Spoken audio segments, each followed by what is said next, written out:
സുഹൃത്തുക്കളെ, വിദ്യാഭ്യാസ സമ്പ്രദായത്തിൻ്റെ അപകോളനീകരണം, decolonisation of educational system എന്നതിനെക്കുറിച്ചിട്ടാണ് നമ്മൾ ഇന്നലെ സംസാരിച്ചത്. ഇന്നും ഇനിയുള്ള കുറച്ച് ദിവസങ്ങളും തുടർച്ചയായി ഈ വിദ്യാഭ്യാസ സമ്പ്രദായത്തിൽ എങ്ങനെ മാറ്റം വരണം എന്നതിനെക്കുറിച്ചിട്ട് സംസാരിക്കണം എന്ന് ഉദ്ദേശിക്കുന്നു.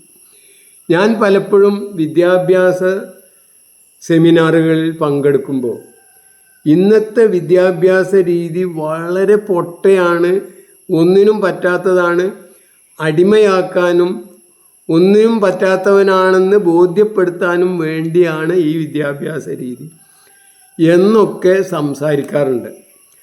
അപ്പോൾ എനിക്കിത് പൂർണ്ണമായും സംസാരിക്കാനുള്ള അവസരം കിട്ടാറില്ല. കാരണം കുറച്ച് സമയമേ കിട്ടുള്ളൂ. അപ്പോൾ അതിൻ്റെ പ്രശ്നങ്ങൾ പറയുമ്പോഴേക്ക് തന്നെ എൻ്റെ സമയം കഴിഞ്ഞിട്ടുണ്ടാവും. അപ്പോൾ അതുകൊണ്ട് തന്നെ പിന്നീട് വരുന്ന പല പ്രാസംഗികരും ഈ വിദ്യാഭ്യാസം മോശമാണെന്ന് അവരും സമ്മതിക്കും. പക്ഷെ പുതിയ എന്ത് ചെയ്യണം, പുതിയ എന്ത് എന്ന ഒരു പകരമായിട്ട് ആൾട്ടർനേറ്റീവായിട്ട് എന്ത് നിങ്ങൾക്ക് അവതരിപ്പിക്കാനുണ്ട് എന്ന് ചോദിച്ചിട്ട് നമ്മളെ കൊച്ചാക്കുകയാണ് ചെയ്യാറുള്ളത്. അപ്പോൾ അതിനുള്ള ഒരു മറുപടി എന്ന നിലക്കാണ് എന്താണ് നമുക്ക് ചെയ്യാൻ കഴിയുക. ഒരു പ്രയാസമില്ല എന്ന് മാത്രമല്ല, ഈ വിദ്യാഭ്യാസമാണ് എല്ലാ സമൂഹവും വിദ്യാഭ്യാസം എന്ന പ്രക്രിയ. ആ പ്രക്രിയ തന്നെ എന്താണ്? ഒരു സമൂഹം ഒന്നായിട്ട് ഇനി വരുന്ന തലമുറകൾ എങ്ങനെ പ്രതികരിക്കണം, എങ്ങനെ ജീവിക്കണം എന്നത് പരിശീലിപ്പിക്കുന്ന ഒന്നാണ് യഥാർത്ഥത്തിൽ വിദ്യാഭ്യാസം എന്നതുകൊണ്ട് ഉദ്ദേശിക്കുന്നത്. ആ വിദ്യാഭ്യാസം എന്താവണം, എങ്ങനെ ആവണം എന്നുള്ളത് തീരുമാനിക്കുക എന്നുള്ളതാണ് ഏറ്റവും പ്രധാനം. സ്വാഭാവികമായും ഏതൊരു സമൂഹവും അങ്ങനെ തീരുമാനിച്ചിട്ടുണ്ടാവും. അതിനനുസരിച്ച് ആ സമൂഹത്തിനെ പോലെ തന്നെ വളരണം എന്നാണ്, അതിനെ പരിപോഷിപ്പിക്കുക എന്നത് മാത്രമേ ആ സമൂഹത്തിന് കഴിയുള്ളൂ. അതായത് ഏതൊരു സമൂഹവും നടത്തുന്ന വിദ്യാഭ്യാസ ക്രമം ആ സമൂഹത്തെ നിലനിർത്താൻ മാത്രമേ ഉപകരിക്കുകയുള്ളൂ. പിന്നെ ആ സമൂഹത്തിൻ്റെ എങ്ങനെയൊക്കെ ആവണം എന്ന, അതായത് ഒരു ജനാധിപത്യവൽക്കരിക്കണം എന്ന് ആഗ്രഹിക്കുന്ന ഒരു ജനാധിപത്യ സമൂഹത്തിൽ, ജനാധിപത്യവൽക്കരിക്കണം എന്ന് പറഞ്ഞുകൊണ്ട് ജനാധിപത്യത്തിൻ്റെ മുകളിൽ കൂടിയ കുറേ ഭരണാധികാരികളുണ്ട്. അവരല്ല, യഥാർത്ഥത്തിൽ പൂർണ്ണമായിട്ടും ജനാധിപത്യവൽക്കരിക്കണം എന്ന് ഭരണാധികാരികൾക്ക് തോന്നുകയാണെങ്കിൽ അവിടെ യഥാർത്ഥത്തിൽ അങ്ങനെ ജനാധിപത്യവൽക്കരിക്കാൻ ഒരു പ്രയാസവും വിദ്യാഭ്യാസത്തിനില്ല. പക്ഷേ പഴയ വീഞ്ഞ് പുതിയ കുപ്പിയിൽ ചേർക്കണം എന്ന് പറഞ്ഞാൽ അത് നടക്കില്ല. പുതിയ വീഞ്ഞ് തന്നെ ഉണ്ടാക്കണം എന്നർത്ഥം. അതായത് ഒരു ജനാധിപത്യ പൗരൻ എന്താണോ അതുകൊണ്ട് ഉദ്ദേശിക്കുന്നത്? ഒരു പരമാധികാര സ്വതന്ത്ര ജനാധിപത്യ രാജ്യത്ത് പൗരൻ എന്നത് വളരെ അധികം അധികാരങ്ങളും അവകാശങ്ങളും ബാധ്യതകളും ഉത്തരവാദിത്വമുള്ള ആളാണ്. നേരെ മറിച്ച് ഒരു പ്രജ എന്ന് പറഞ്ഞത്, ഒരു കോളനിയൽ പ്രജ എന്ന് പറഞ്ഞത് അങ്ങനെയുള്ള ഒരു ഉത്തരവാദിത്വം അയാൾക്കില്ല. അയാളെ സംബന്ധിച്ചിടത്തോളം യജമാൻ പറഞ്ഞത് കേൾക്കുക എന്നുള്ളതേ ഉള്ളൂ. ഒരു കോളനിയിലെ പ്രജയും അതേപോലെ ഒരു ജനാധിപത്യ രാജ്യത്തെ പൗരനും അജഗജാന്തരാണ് അർത്ഥം. രണ്ടും ഒന്നേ അല്ല.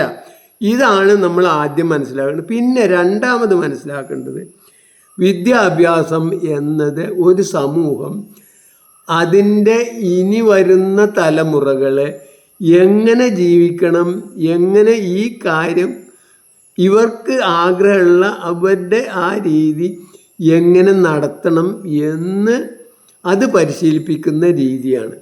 അപ്പോൾ അതിന് എന്തുകൊണ്ടാണ് നമ്മളെ ഇപ്പോഴും നമ്മളെ ക്ലാസ് മുറികളും നമ്മളെ സ്കൂളും ജനാധിപത്യവൽക്കരിക്കാത്തതെന്ന് വെച്ചാൽ അതിൻ്റെ ആവശ്യം ഇല്ല എന്ന്, അല്ലെങ്കിൽ അത് അപകടമാണെന്ന് പോലും, ജനാധിപത്യം എന്നത് അപകടമാണെന്ന് പോലും തോന്നുന്ന എന്ന് ഉള്ളിൽ വിചാരിക്കുന്ന ഭരണാധികാരികൾ ഉള്ളതുകൊണ്ടാണ്. ജനാധിപത്യം എന്നത് പുറത്തേക്ക് പറയാനും അധികാരം കിട്ടാനും മാത്രം ആവുമ്പോഴാണ് വിദ്യാഭ്യാസത്തിൽ ജനാധിപത്യം എന്നത് ഒരിക്കലും നടക്കാതിരിക്കുന്നത്. ഞാൻ ഈ പറഞ്ഞത് യഥാർത്ഥത്തിൽ വിദ്യാഭ്യാസം എന്നത് എങ്ങനെ ആവണം എന്ന് തീരുമാനിച്ച് അത് ആ രീതിയിൽ നടപ്പാക്കുന്നതിനാണ് നടന്നത്.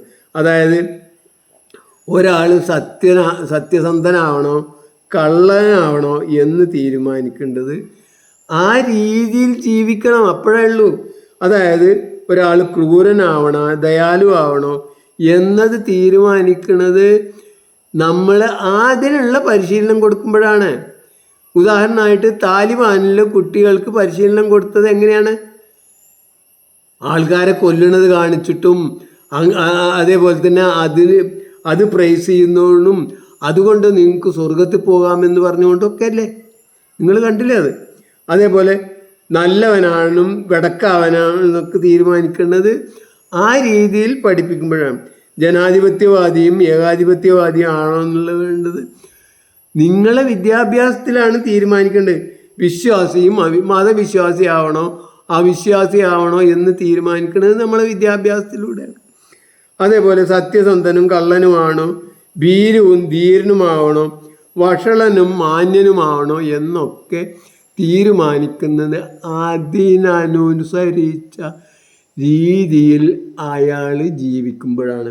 അതിനേറ്റവും നല്ല ഒരു ഉദാഹരണം ഞാൻ എൻ്റെ 76 പുസ്തകത്തിൽ പ്രസിദ്ധീകരിച്ച എൻ്റെ അനുയോജ്യ വിദ്യാഭ്യാസം എന്ന പുസ്തകത്തിൽ എഴുതിയ അതൊന്ന് വായിക്കുകയും മാത്രമല്ല അത്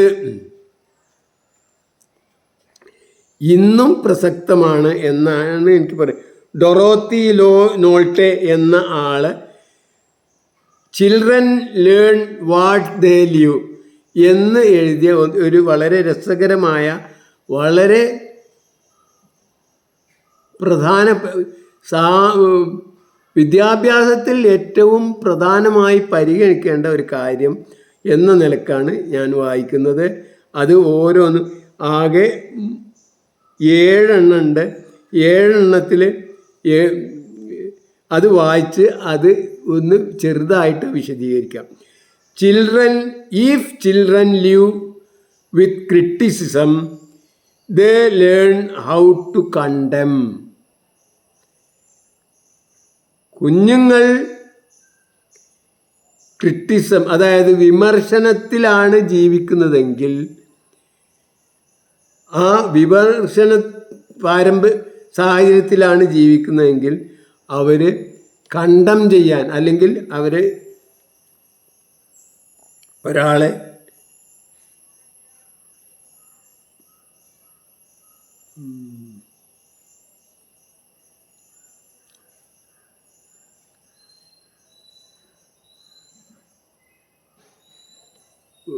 ശിക്ഷിക്കാൻ, അല്ലെങ്കിൽ മോശമാണെന്ന്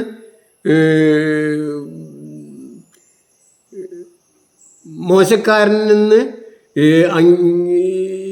എന്ന് പറയാൻ അവർ പഠിക്കുന്നത്.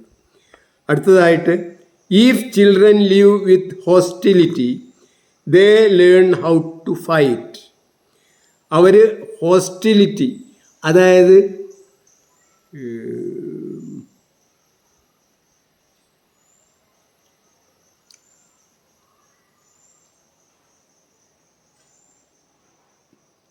ശത്രുത, ഈ ശത്രുതയിലാണ് അവർ ജീവിക്കുന്നതെങ്കിൽ അവർ ഫൈറ്റ് ചെയ്യാൻ പഠിക്കും. അവർ യുദ്ധം ചെയ്യാൻ അല്ലെങ്കിൽ ആക്രമിക്കാൻ പഠിക്കും. If children live with fear they learn to be apprehensive. കുഞ്ഞുങ്ങൾ ഭയത്തിലാണ് ജീവിക്കുന്നതെങ്കിൽ അവർ എന്താ നടക്കുക അല്ലെങ്കിൽ ആ ഭയപ്പാടോടുകൂടി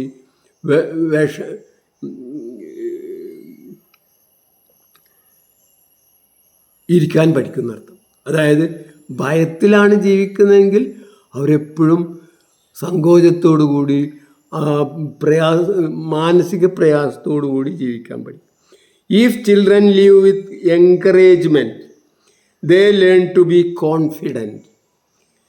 കുഞ്ഞുങ്ങൾ നമ്മളെ എൻകറേജ് ചെയ്യുകയാണെങ്കിൽ അല്ലെങ്കിൽ നമ്മൾ അവരെ പ്രോത്സാഹിപ്പിക്കുകയാണെങ്കിൽ അവർ കോൺഫിഡൻ്റ് ആവും, അവർ ആത്മവിശ്വാസം ഉണ്ടാവും. കണ്ടില്ലേ നിങ്ങളുടെ അമ്മമാർ നിങ്ങളെ നടക്കാൻ പഠിപ്പിച്ചത്? നിങ്ങളൊന്ന് ഓർത്ത് നോക്കുക. അല്ലെങ്കിൽ ഒരമ്മ കുഞ്ഞിനെ നടക്കാൻ പഠിപ്പിക്കുന്നത് നിങ്ങളൊന്ന് നോക്കുക, ഒന്ന് ശ്രദ്ധിച്ച് നോക്കുക, നിരീക്ഷിക്കുക. ഒരു സ്റ്റെപ്പേ കുഞ്ഞ് വെച്ചിട്ടുള്ളൂ, അമ്മ ഇങ്ങനെ കൈ നീട്ടിയിട്ടുണ്ടാവും. എന്നിട്ട് കുഞ്ഞ് ഒരു സ്റ്റെപ്പ് വെക്കും, എൻ്റെ കുഞ്ഞ് നടന്നു നടന്നു നടന്നു നടന്നു എന്ന് പറഞ്ഞ് അമ്മ കൊക്കിപ്പാറിന് കാണും. പക്ഷേ ഇതാണ് യഥാർത്ഥത്തിൽ ഈ പാവപ്പെട്ട കുഞ്ഞിനെ നടക്കാൻ എനിക്ക് കഴിയും എന്നുള്ള ആ കോൺഫിഡൻസ് ഉണ്ടാക്കണം. ഇത് യഥാർത്ഥത്തിൽ എല്ലാ അമ്മമാർക്കുണ്ട്. ഇത് പ്രകൃതി, ദൈവം അല്ലെങ്കിൽ പ്രകൃതി മാതാവ് തന്നെ കൊടുത്തതാണ് എല്ലാ അമ്മമാർക്കും. ആ ശേഷികളാണ് യഥാർത്ഥത്തിൽ നമ്മൾ സ്കൂളുകളിലും കൊണ്ടുവരേണ്ടത്, വിദ്യാഭ്യാസത്തിലും കൊണ്ടുവരേണ്ടത്. അല്ലാതെ ഭയപ്പെടുത്തലല്ല എന്നർത്ഥം. അല്ലെങ്കിൽ ഇതിൻ്റെ മുമ്പ് പറഞ്ഞ ഫിയറും ഹോസ്റ്റിലിറ്റിയും ക്രിറ്റിസിസും അല്ല വേണ്ടിയിരുന്നത്. If children live with fairness they learn justice. അതായത് നീതിയിൽ അവർ ജീവിക്കുകയാണെങ്കിൽ അവർക്ക് നീതിബോധം അവരിൽ പഠിച്ചോളും.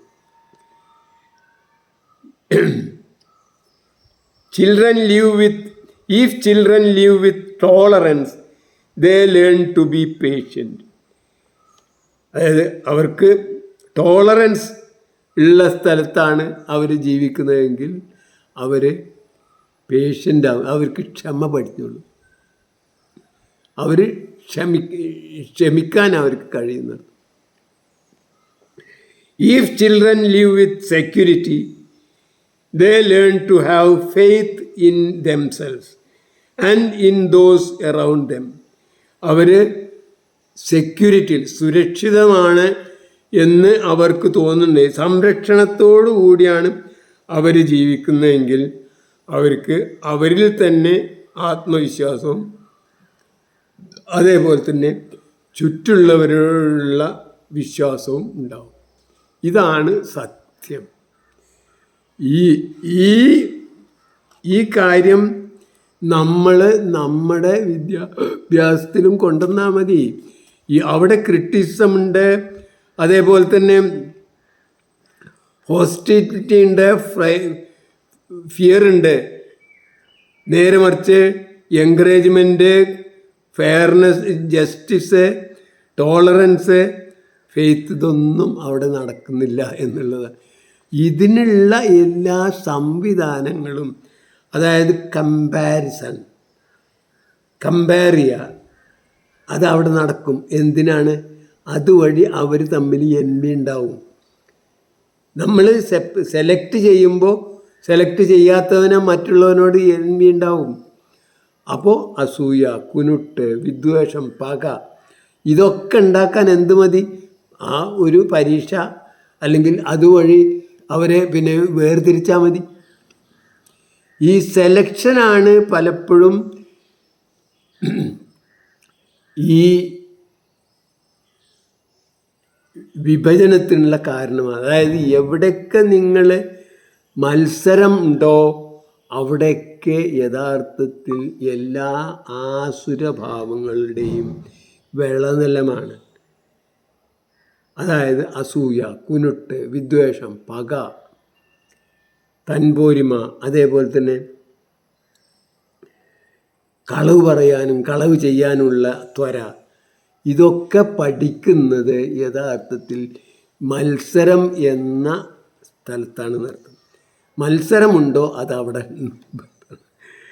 അപ്പോൾ യഥാർത്ഥത്തിൽ ഇത് മത്സരിക്കേണ്ട കാര്യമല്ല. നമുക്ക് മത്സരമല്ല വേണ്ടത്, എല്ലാവർക്കും അത് പഠിക്കുക. നമ്മളെന്താണോ കൊടുക്കുന്നത് അത് പഠിക്കുക എന്നുള്ളതാണ് അർത്ഥം. അപ്പോൾ എന്തായാലും ഞാൻ പറഞ്ഞു വന്നത്, വിദ്യാഭ്യാസം എന്നത് എത്ര വലിയ ഭീകരവാദി ആയിക്കോട്ടെ വിപ്ലവകാരി ആയിക്കോട്ടെ, അവർക്ക് രണ്ടുപേർക്കും ഒരേ വിദ്യാഭ്യാസമല്ല വേണ്ടത്. ഒരാൾ സ്വയം പൊട്ടിത്തെറിക്കുകയാണ്, എന്തിനു വേണ്ടി? പിന്നീട് മറ്റു ലോകത്ത് ചെന്നാൽ, ഈ മരിച്ചു ചെന്നാൽ കിട്ടുന്ന സുഖസൗകര്യങ്ങൾക്ക് വേണ്ടിയിട്ട് മറ്റൊരാൾ ഈ ലോകത്തുള്ള ജനങ്ങളെ സുഖസൗകര്യങ്ങൾക്ക് വേണ്ടി സ്വയം ആത്മാഹുതി ചെയ്യുകയാണ്. രണ്ടും ഒന്നല്ല, രണ്ടും നമ്മൾക്ക് വിദ്യാഭ്യാസത്തിലൂടെ നേടിയെടുക്കാൻ കഴിയും. ഈ സമൂഹത്തിലെ ഈ ജനങ്ങളെ എങ്ങനെ സേവിക്കണം, അതാണ് ഉത്കൃഷ്ടമായ ജീവിതം എന്നും. അതല്ല ഇവിടെ എന്തായാലും വേണ്ടില്ല, അവിടെ നമുക്ക് ലാഭം കിട്ടും എന്നുള്ള ഒരു വ്യാമോഹത്തിനുള്ള കഥ പറയും. അങ്ങനെ ചെയ്യിക്കാൻ, ഇവിടെ എന്ത് ക്രൂരതയും ചെയ്യിക്കാനും നമുക്ക് ഒരു മനുഷ്യനെ കൊണ്ട് വിദ്യാഭ്യാസത്തിലൂടെ ചെയ്യിക്കാൻ കഴിയും എന്നാണ് നമ്മൾ ആദ്യമായിട്ട് മനസ്സിലാക്കേണ്ടത്.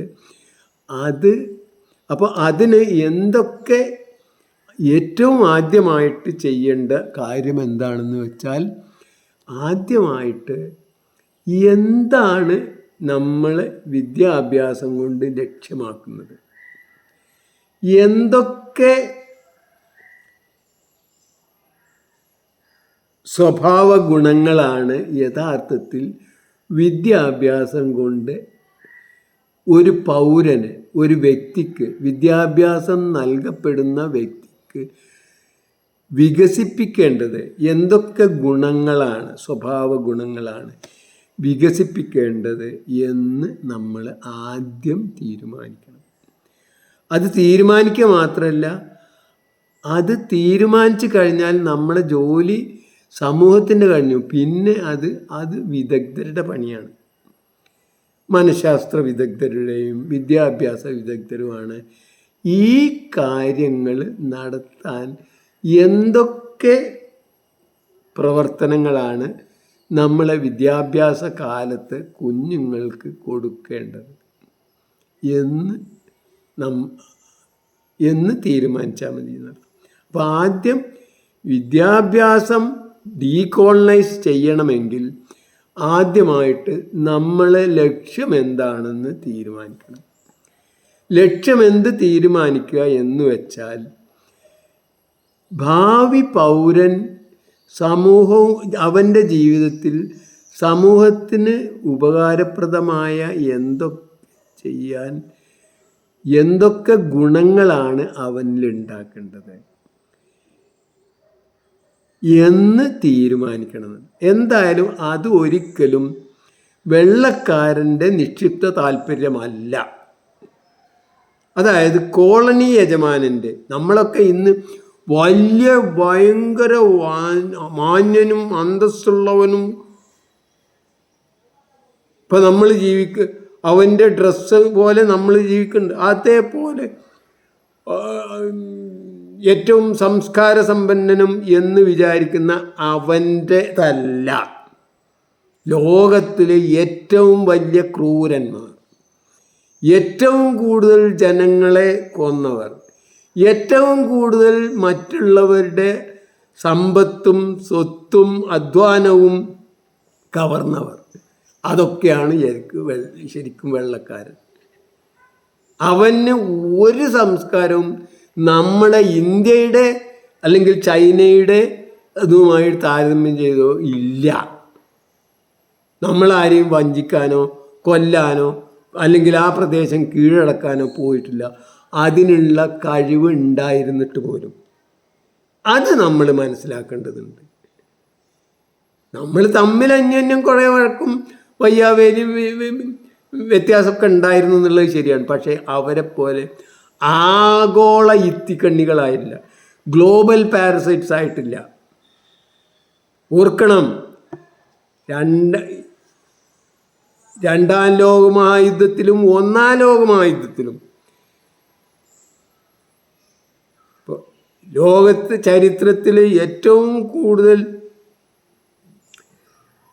സർക്കാരുകൾ നേരിട്ട് പ്ലാൻ ചെയ്ത് കൊന്ന ആൾക്കാരുകളുടെ ഇത് എടുത്തു നോക്കിയാൽ അത് ഏറ്റവും കൂടുതൽ നടന്ന, അതായത് പിന്നെ ഈ ജൂതന്മാരെയും കമ്മ്യൂണിസ്റ്റുകാരെയും ഒക്കെ ഗ്യാസ് ചേംബറിലിട്ട് വരെ കൊന്ന, വ്യവസ്ഥാപിതമായി കൊല നടപ്പാക്കിയ, അതിൽ കൊല്ലപ്പെട്ടതിനേക്കാളും എത്രയോ കൂടുതൽ, എത്രയോ ഇരട്ടി, 10 ഇരട്ടിയോളം ആളെ കൊല്ലാൻ ഈ വെള്ളക്കാരൻ, വെറും യൂറോപ്യൻ എന്നും പറഞ്ഞല്ല, ഇംഗ്ലീഷുകാർക്ക് 1880 മുതൽ 1920 വരെയുള്ള കാലഘട്ടത്തിൽ മാത്രം ഇന്ത്യയിൽ മാത്രം കൊന്നിരുന്നു.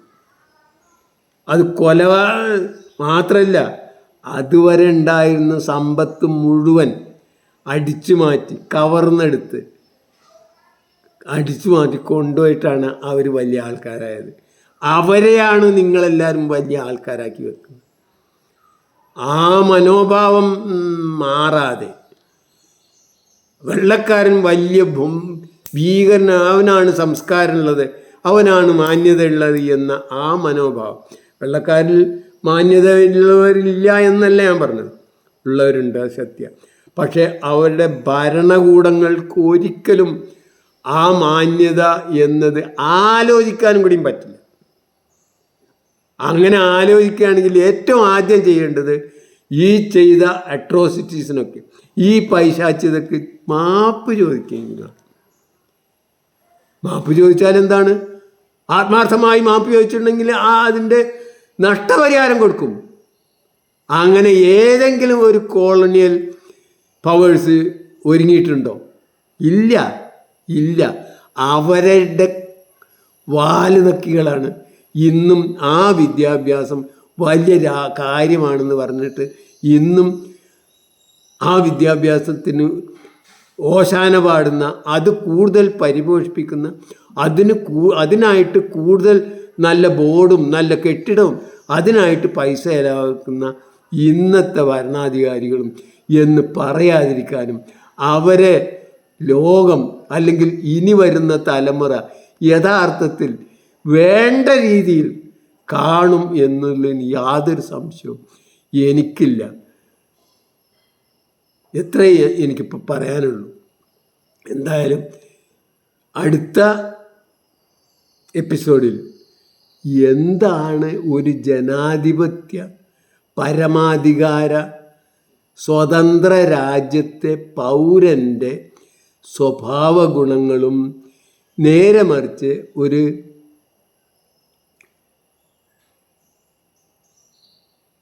കോളനിയിലെ പ്രജയുടെ സ്വഭാവ ഗുണങ്ങൾ എന്ന് കോളനി യജമാനന്മാർ കാക്ഷിക്കുന്ന സ്വഭാവ ഗുണങ്ങളും തമ്മിലുള്ള വ്യത്യാസം എന്തൊക്കെ എന്ന് നമ്മൾ ഒന്ന് പരിശോധിച്ചാൽ മാത്രമേ വിദ്യാഭ്യാസത്തിലുണ്ടാവുന്ന ഉണ്ടാവേണ്ട മാറ്റത്തിൻ്റെ, അതായത് decolonisation of education system, decolonisation of the system of education എന്നതിന് പ്രസക്തി ഉണ്ടാവുള്ളൂ. അത് അടുത്ത എപ്പിസോഡിൽ പറയാം എന്ന് വിചാരിക്കുന്നു.